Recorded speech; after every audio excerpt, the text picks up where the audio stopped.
Nos últimos dias tem-se discutido no país um plano nacional de reformas, ou seja, mudanças para fazer na nossa economia, o Programa de Estabilidade.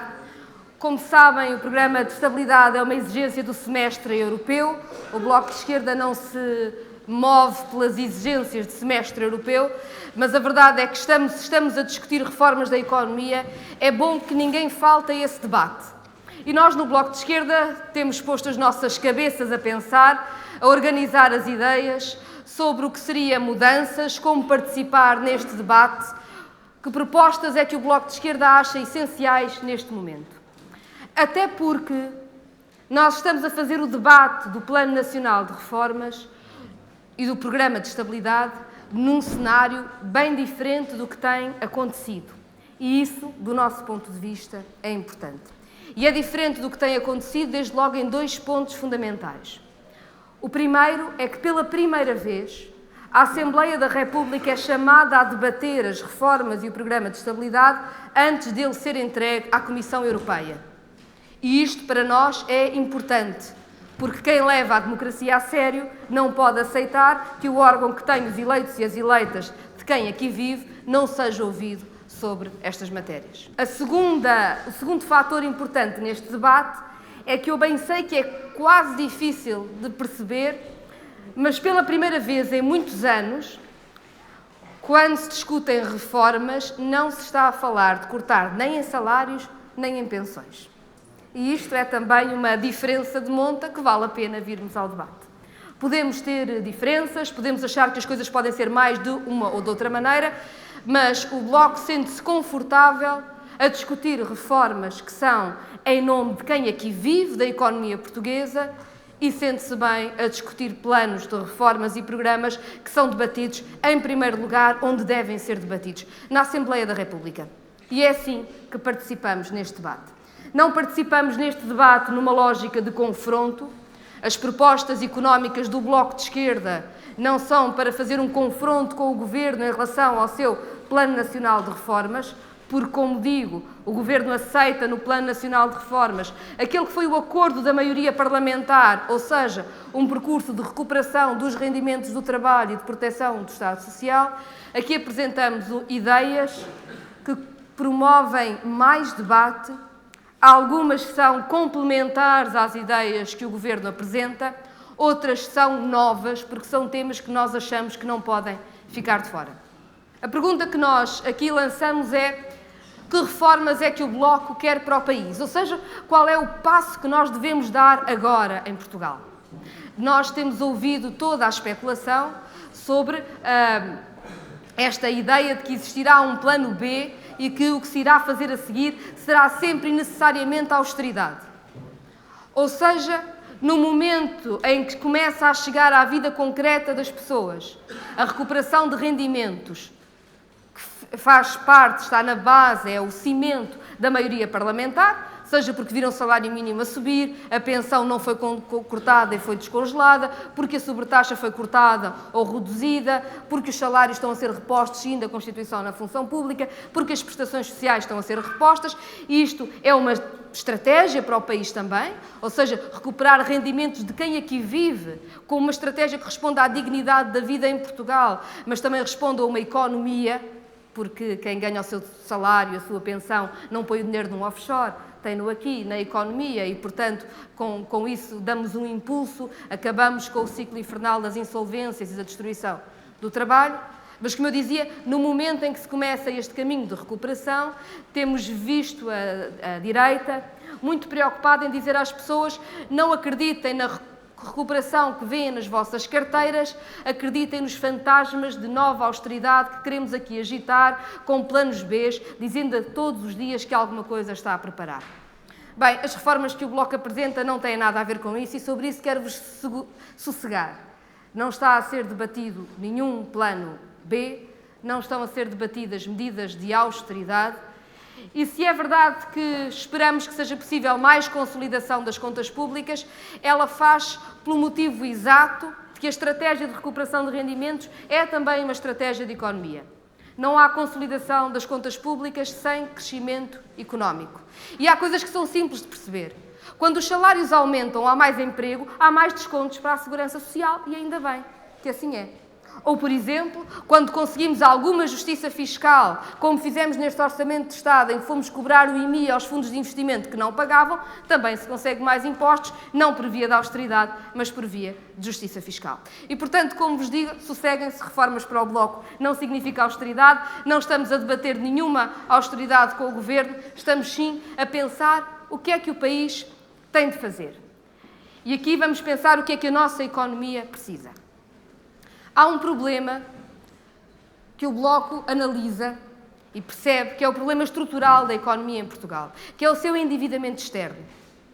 Ou seja, Portugal tem, para lá dos problemas da dívida que muitas vezes falamos e conhecem as propostas do Bloco, hoje não vou repetir essas propostas que já conhecem, nomeadamente a reestruturação da dívida pública, mas para lá desses problemas que se fala, a verdade é que Portugal importa muito do que precisa e é um país muito endividado. E, portanto, a pergunta que nós fazemos é: como é que nós conseguimos criar emprego e como é que conseguimos que as pessoas tenham salários dignos, recuperação dos rendimentos do trabalho, ao mesmo tempo que atacamos o problema estrutural da economia portuguesa, que é o seu endividamento externo? A direita tentou fazê-lo com a austeridade e falhou redondamente, porque não alterou nenhum dos problemas estruturais e apenas o agravou. É por isso que precisa uma outra estratégia e é disso que vamos falar. A ideia de que nós ajustávamos o endividamento externo através da austeridade é uma ideia que foi ruinosa nestes anos. E se conseguirem perceber este gráfico aqui, veem que o ajustamento da balança comercial aconteceu sempre à conta de crescimento. Ou seja, é como nós conseguimos ter uma balança comercial melhor se formos mais pobres. Ora, nós no Bloco achamos que este não é o caminho. Nós não podemos achar que o problema do endividamento externo é resolvido empobrecendo a população. Há dados que foram falados durante estes anos e que para nós são reveladores, como, por exemplo, o crescimento das exportações. Tanto que foi feito, tantas empresas que foram destruídas, dizendo que haveria o crescimento de uma nova economia exportadora. E a verdade é que, com tanto sacrifício que houve em Portugal, as exportações em Portugal cresceram um pouco mais do que a média da União Europeia e, portanto, não compensam claramente o menos que Portugal exporta relativamente a outros países. Digamos que houve empresas que encontraram no mercado externo algum equilíbrio face ao mercado interno que perderam, mas não há uma nova economia exportadora, ou seja, nós não conseguimos fazer crescer as exportações significativamente mais do que a União Europeia e, portanto, não resolvemos o problema. Simultaneamente, vemos uma outra coisa que para nós é muito preocupante, que é a evolução das importações, que em Portugal diminuíram, mas acompanham a linha da União Europeia, sendo que, a partir do momento que há alguma recuperação de rendimentos, e eu lembro aqui que há os efeitos da austeridade, mas depois há efeitos também, como aqueles das decisões do Tribunal Constitucional que obrigaram a repor os subsídios de pensionistas e funcionários públicos, quando há mais consumo, as importações sobem sempre. Ou seja, o nosso país não substituiu, não foi capaz de produzir mais, a economia manteve-se na mesma. Quando estamos mais pobres, quando não temos dinheiro para comprar aquilo de que precisamos, importamos menos, mas, na verdade, para o cotidiano do país, para as pessoas, nós precisamos de importar muito. Não produzimos aquilo de que precisamos. E, por outro lado, também, na verdade, não temos uma nova economia que seja uma economia competitiva com imensas exportações. Haverá casos de sucesso, com certeza, mas, na generalidade, a nossa economia não é isso e, portanto, o problema mantém-se. E, por isso, precisamos de lidar com este problema, com o problema do endividamento externo. O Bloco recusa a ideia de que o problema do endividamento externo se resolve empobrecendo as pessoas. Empobrecer não tem sentido.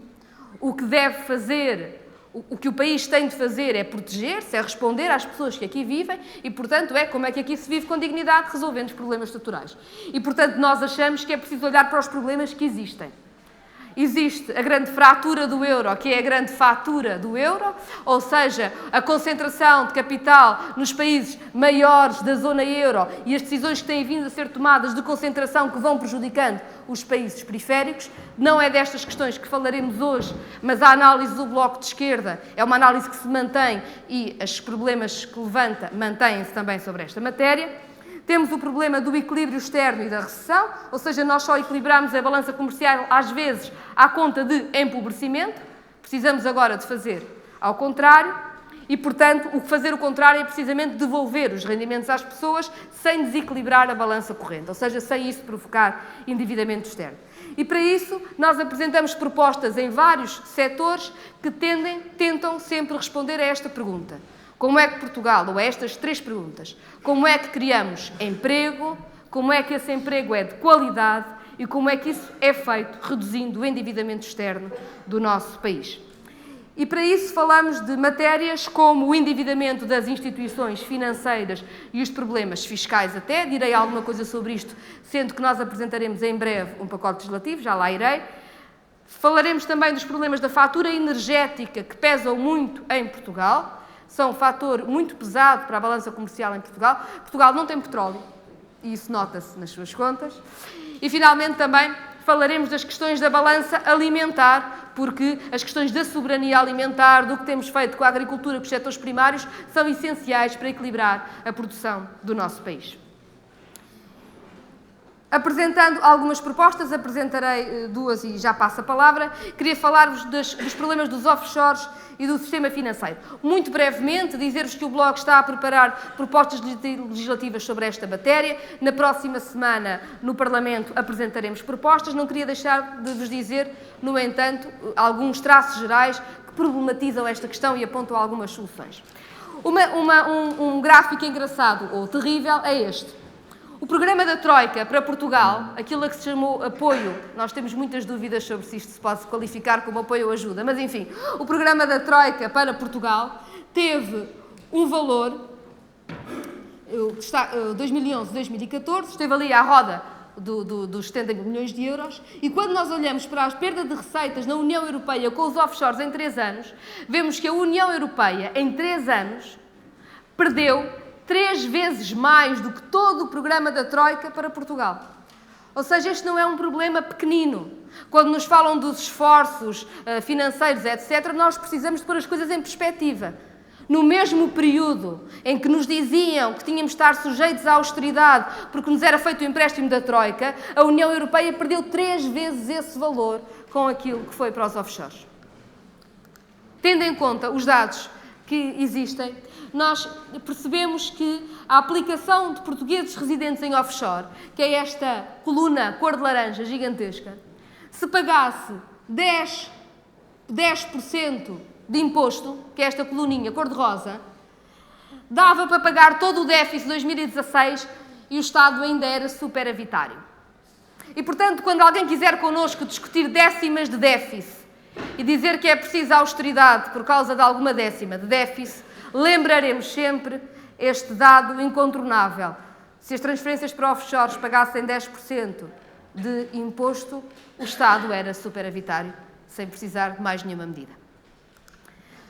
O problema dos offshores não é um problema português, é um problema global e há donos de dinheiro de offshores escondidos em offshores por todo o país. Esta questão é uma questão complexa. Sabemos que Portugal não pode sozinho acabar com offshores, nem é o único país com este problema, mas é certo que cada vez que um país diz que sozinho não consegue, o que está a dizer é que não vai mexer nada para que alguma coisa seja mudada. E isso é o que não pode acontecer. Este mapa mostra algo que é muito para lá do nosso país e mostra, na verdade, um verdadeiro assalto organizado dos mais ricos do planeta contra os povos e contra as nações. Sabem que há offshores que são considerados offshores, outros que não têm nome de offshore. Mas em qualquer sítio onde alguém vai pôr dinheiro por nenhuma outra razão que não esconder a sua proveniência ou pagar menos imposto, é um offshore, é uma forma de esconder crime e é uma forma de fugir às obrigações fiscais. E, portanto, é bom não nos perdermos em paleio jurídico mais ou menos vazio sobre o que é ou não um offshore, sem perdermos esta pergunta quando olhamos para o problema. Por que razão é que alguém pôs o dinheiro naquele sítio? De onde veio esse dinheiro? O que é que lucrou com isso? E mais do que isso, o que é que perderam os Estados e os povos com estas transferências e com esta opacidade? E, portanto, nós achamos que há medidas, há linhas de atuação globais para esta questão dos offshores. Desde logo, nós achamos que Portugal devia dar o exemplo no que diz respeito ao offshore da Madeira. A Madeira tem um centro internacional que tem também uma parte com empresas que criam emprego. Nada move o Bloco contra empresas que criam emprego e que têm uma taxa de IRC especial por estarem numa região ultraperiférica. Normal que um benefício fiscal seja dado em troca de criação de emprego, tem sentido, porque é um benefício que damos todos, em nome da economia de todos, e a Madeira é uma região ultraperiférica. Agora, compreendem que um apartado onde estão registadas dezenas de empresas e trabalha uma pessoa é um assalto que está a ser feito e Portugal está a ser conivente com esse assalto, que são os offshores, e achamos que o nosso país não deve ser cúmplice desse crime e os madeirenses não merecem ser tratados como cúmplices do crime dos offshores. E, portanto, achamos que é necessário não só darmos o exemplo, como fazermos pressão no resto da União Europeia para a criação de uma zona económica livre de offshores. Boa parte dos offshores são na Europa, são na União Europeia e, portanto, é algo que nós somos corresponsáveis e que podemos agir. Há depois várias medidas, como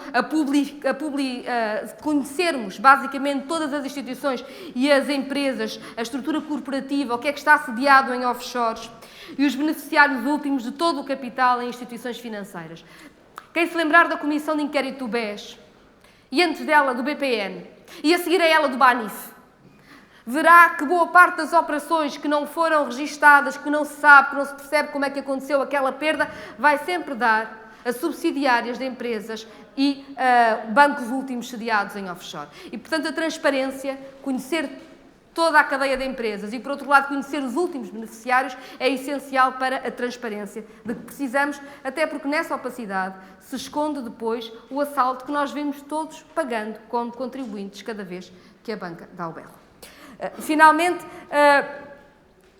estabelecer princípios sobre como é que o Estado atua face a offshores. E não tem sentido que o Estado possa dar lucros a empresas que põem os seus lucros nos offshores. E, portanto, o Estado não deve contratualizar com empresas assim e é preciso assumir a responsabilidade legal de quem no Estado decidir fazer estas operações. Estas são linhas gerais, como disse, nós estamos a trabalhar num pacote legislativo sobre essa matéria, especificamente, e que apresentaremos para a semana. Entretanto, e hoje mesmo, já pedimos ao Estado que nos identificasse se existe no Estado, em alguma parte do Estado, em alguma empresa do Estado, alguma relação com offshores e aplicações em offshores. Achamos que a transparência é um passo essencial para se resolver o problema. E como a transparência é um passo essencial e o problema da transparência não é offshores, há também questões das políticas públicas que têm a ver com a transparência e que para nós são essenciais, e este é o último ponto e já passo a palavra, já estão fartos de me ouvir. Não é novidade para ninguém o peso que os encargos com as PPPs, por exemplo, têm em Portugal. As renegociações de PPPs que foram feitas têm tido mais ou menos dois efeitos. Um dos efeitos, muitas vezes, é tirar custos agora. O anterior governo tirou custos agora, pondo os custos mais para a frente, ou seja, fez renegociação de custos que permitiu num determinado ano o Estado gastar menos, mas prometendo ao privado que pagaria mais nos anos seguintes e, portanto, onerando mais. As PPPs continuam a fazer-se, de facto, continuam a existir, continua a ser um modelo, o que é um problema, porque é ruinoso. Por outro lado, também houve renegociações que baixaram custos de manutenção, mas não baixaram as taxas de rentabilidade da PPP. E quem hoje anda em autoestradas, por exemplo, e vê como há coisas de manutenção que foram decaindo, eu lembro, por exemplo, a capacidade refletora das placas das nossas autoestradas está cada vez mais baixa. Não era mau lembrar que Sérgio Monteiro, quando renegociou as PPPs rodoviárias, aquilo que fez foi diminuir as obrigações de manutenção das estradas e, portanto, não diminuiu o lucro que o privado tem com as PPPs, diminuiu foi a segurança rodoviária para poupar dinheiro. E, portanto, as PPPs são um problema que o Bloco não esquece e que tem de ser abordado. E pronto, aqui temos os encargos brutos das PPPs e as receitas, vemos que a diferença é grande, ou seja, as receitas das PPPs estão aqui, os encargos brutos estão lá por cima, portanto, aquela ideia, por exemplo, com as portagens das ex-escudos, elas pagariam os PPPs, nada disso é verdade. De facto, nós continuamos a ter despesas muito grandes com as PPPs, continua a ser uma renda garantida de privados, e depois também com custos para as populações, porque isso limita a capacidade do Estado sobre a sua decisão de políticas públicas, nomeadamente nas estradas, decidirmos que o interior deve ou não ter portagens, quais são as decisões que fazemos sobre coesão territorial. A posição do Bloco sobre isso é conhecida, achamos que as opções têm sido as piores desse ponto de vista. E vemos que as implicações das renegociações das PPPs rodoviárias mantêm encargos muito pesados nos próximos anos. Estas linhas mais altas que aqui estão são já os próximos anos. Ou seja, isto, vocês estão a ver, só começam a descer aqui em 2025, 2026. Até lá é toda esta parte altíssima e só depois é que começa a descer. E, portanto, estamos a falar nos próximos anos de uma pressão brutal dos encargos das PPPs sobre o erário público. E, portanto, propomos aqui que seja debatido algumas medidas diferentes na forma como o Estado age sobre transparência e políticas públicas. Achamos que é preciso uma unidade técnica da Administração Central capaz de negociar contratos públicos e concessões. Achamos que o permanente outsourcing a especialistas de fora e escritórios de advogados tem sido penalizador para o Estado. O Estado deve ter unidades capazes de o fazer na proteção do interesse público e que não seja dúbio o que é que estão a servir em cada momento da negociação. Aliás, temos tido demais disso. A obrigatoriedade do parecer vinculativo do Tribunal de Contas sempre que há operações que podem aumentar o endividamento público. Alargar as competências do Tribunal de Contas no que diz respeito à fiscalização prévia. Uma informação mensal ao Parlamento sobre os processos de negociação, concessão, contratação pública na Administração Central, ou seja, ser público e poder ser debatido o que é que está a ser feito, o caminho que estamos a seguir.